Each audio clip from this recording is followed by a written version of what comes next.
सफला व्रत है श्रेष्ठतम, हर कष्ट मिटाए, जो सुमिरे हरि नाम को जीवन सफल हो जाए। भक्ति भाव से जो करे श्री विष्णु का गुणगान, सफला व्रत से पूर्ण हो जीवन के सब काम। आप सभी को सफला एकादशी की हार्दिक शुभकामनाएं। सफला एकादशी जो कि पौष मास के कृष्ण पक्ष की एकादशी है, इस दिन व्रत रखने से जीवन के हर क्षेत्र में सफलता और समृद्धि के द्वार खुल जाते हैं।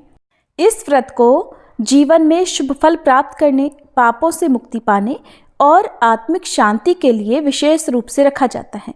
इस दिन भगवान विष्णु की पूजा और व्रत से साधक के जीवन में सकारात्मक ऊर्जा और ईश्वरीय कृपा का वास होता है। तो चलिए आपको बताते हैं इस बार सफला एकादशी का व्रत कब रहेगा, व्रत का पारण कब और कैसे किया जाएगा। इसके अलावा आप जानेंगे इस दिन रहने वाले शुभ मुहूर्तों के बारे में और आप जानेंगे सफला एकादशी व्रत की संपूर्ण विधि के बारे में। इस बार एकादशी तिथि 25 दिसंबर बुधवार की रात 10:30 से शुरू होकर 26 दिसंबर गुरुवार को मध्य रात्रि 12:44 पर समाप्त होगी। इसलिए इस बार 26 दिसंबर गुरुवार को ही केवल एक दिन सफला एकादशी का व्रत रहेगा। सभी वैष्णव जन या ग्रस्त जन एकमात्र इसी दिन एकादशी का उपवास रखेंगे। गुरुवार का दिन भगवान विष्णु को समर्पित होता है और इस बार गुरुवार के दिन एकादशी पढ़ने से इस दिन का महत्व और भी अधिक बढ़ जाएगा। द्वादशी तिथि प्रारंभ होगी 26 दिसंबर गुरुवार की मध्यरात्रि 12:45 से और 28 दिसंबर शनिवार की सुबह 2:26 पर द्वादशी तिथि समाप्त होगी। यानी कि इस बार शुक्रवार को सुबह से लेकर मध्यरात्रि तक द्वादशी तिथि विद्यमान रहेगी और पौष मास के कृष्ण पक्ष की द्वादशी को स्वरूप द्वादशी भी कहते हैं। इस दिन भगवान विष्णु के नारायण रूप की पूजा करने का विधान बताया गया है। ऐसा करने से महायज्ञ करने जितना पुण्य मिलता है। इस द्वादशी के बारे में श्री कृष्ण ने धर्मराज युधिष्ठिर को बताया था, जिसका जिक्र महाभारत के आश्वमेधिक पर्व में भी किया गया है। और भगवान विष्णु की पूजा के लिए खास दिन होने से श्री कृष्ण ने इस तिथि को पर्व कहा है। ऐसे में जो भक्त भगवान से बहुत ज्यादा प्रेम करते हों, अटूट विश्वास रखते हों, वो इस बार एकादशी और द्वादशी तिथि दोनों ही दिन उपवास रख सकते हैं यदि आपकी सामर्थ्य हो। 26 दिसंबर गुरुवार को ब्रह्म मुहूर्त रहेगा सुबह 5:33 से 6:21 तक। सूर्योदय होगा इस दिन सुबह 7:10 पर, सूर्यास्त शाम 5:44 पर। प्रातःकाल पूजा का मुहूर्त सुबह 5:50 से 7:12 तक रहेगा। सायंकाल पूजा मुहूर्त शाम 5:32 से 6:54 तक रहेगा। इस बार सुकर्मा योग भी इस दिन बन रहा है, जो कि रात 10:23 पर समाप्त हो जाएगा। गोधूली मुहूर्त, जिसमें आप शाम की पूजा कर सकते हैं, शाम 5:29 से 5:57 तक रहेगा और राहु काल का समय दोपहर 1:30 बजे से 3 बजे तक रहने वाला है। अब जानते हैं द्वादशी तिथि के दिन रहने वाले मुहूर्तों के बारे में।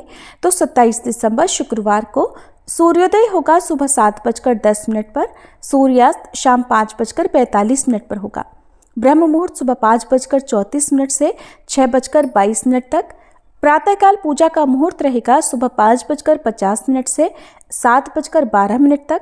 अभिजीत मुहूर्त दोपहर 12:06 से 12:49 तक रहेगा और इस दिन राहु काल सुबह 10:30 से दोपहर 12 बजे तक रहेगा। 27 दिसंबर को गोधूली मुहूर्त रहेगा शाम 5:30 बजे से 5:57 तक। हरिवासर का समय, जो कि द्वादशी तिथि लगते ही शुरू हो जाता है, इस बार 27 दिसंबर शुक्रवार को ही सुबह 6:15 पर समाप्त होगा। और मान्यताओं के अनुसार जब तक हरिवासर रहता है तब तक एकादशी का व्रत नहीं खोलना चाहिए, बल्कि इस समय भगवान श्री हरि की पूजा, भजन, कीर्तन या किसी भी मंत्र का जाप आप कर सकते हैं।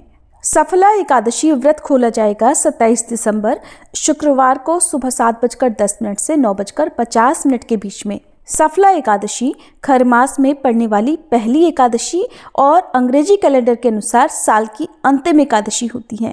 एकादशी और द्वादशी तिथि को भगवान विष्णु को चंदन, फल, फूल और जल या पंचामृत चढ़ाने से हर तरह के पाप नष्ट हो जाते हैं, मनोकामना भी पूर्ण होती है।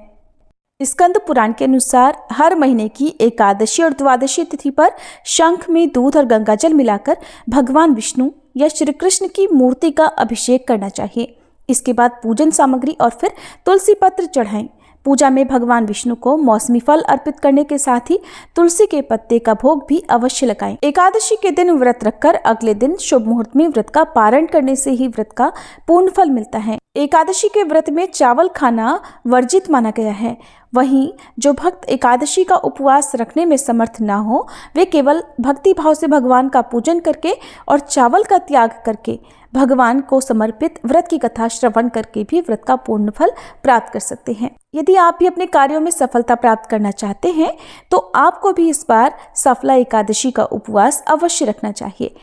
इसी शुभकामना के साथ कि श्री हरि आपको आपके सभी कार्यों में सफलता प्रदान करें। आपसे जल्दी ही मिलते हैं सफला एकादशी व्रत कथा की वीडियो में। अगर जानकारी पसंद आई हो तो वीडियो को लाइक जरूर कीजिएगा।